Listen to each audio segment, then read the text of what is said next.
ارشاد فرماتا ہے اور کہتا ہے وَلَا تَحْسَبَنَّ الَّذِينَ قُتِلُوا فِي سَبِيلِ اللَّهِ أَمْوَاتٌ۔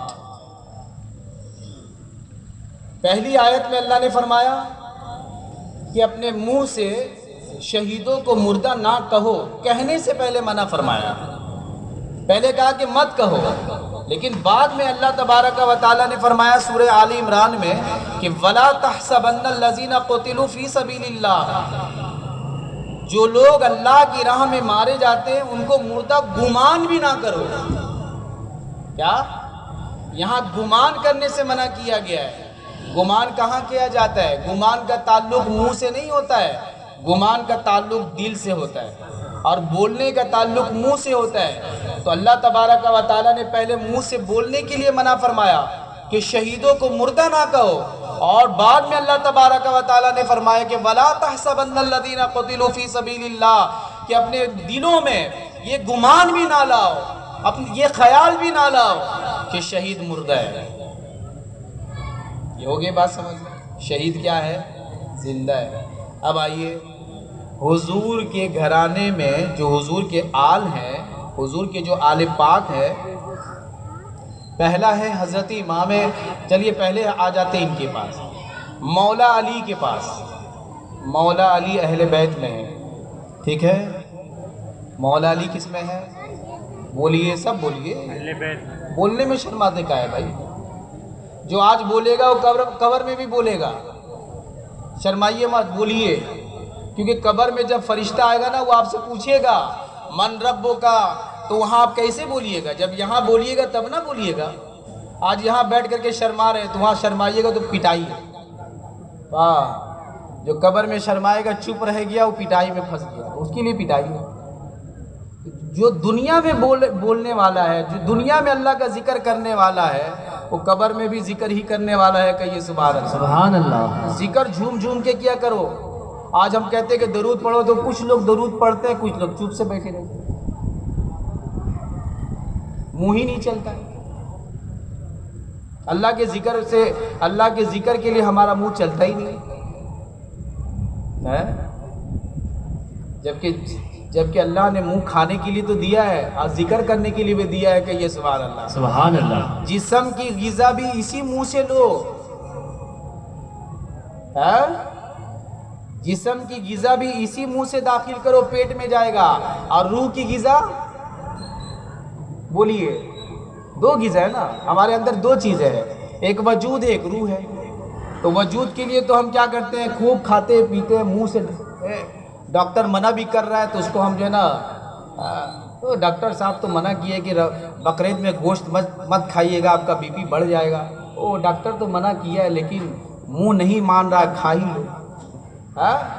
اس وجود کو جو ہے نا گوشت دے رہے، کہاں سے دے رہے؟ منہ سے، ٹھیک ہے؟ وجود کو خوراک دینے کا ذریعہ منہ ہے، اور روح کو غذا دینے کا ذریعہ وہ کیا ہے؟ روح کو جو غذا جائے گی وجود ہمارے اندر، روح کو جو غذا دی جائے گی وہ کہاں سے دی جائے گی؟ وہ بھی اسی منہ سے دی جائے گی۔ کہیے سبحان اللہ۔ سبحان اللہ۔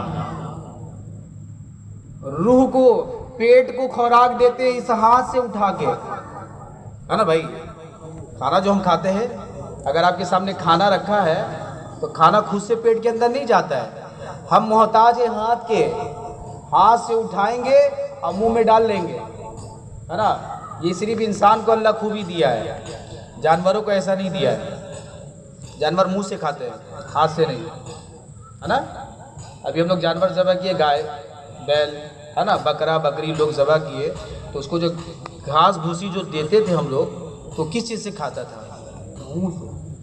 ایسا نہیں کہ ہاتھ سے اٹھا کے کھا رہا ہے، جانور منہ سے کھانے کے محتاج ہے، وہ منہ سے کے علاوہ ہاتھ سے نہیں کھا سکتے۔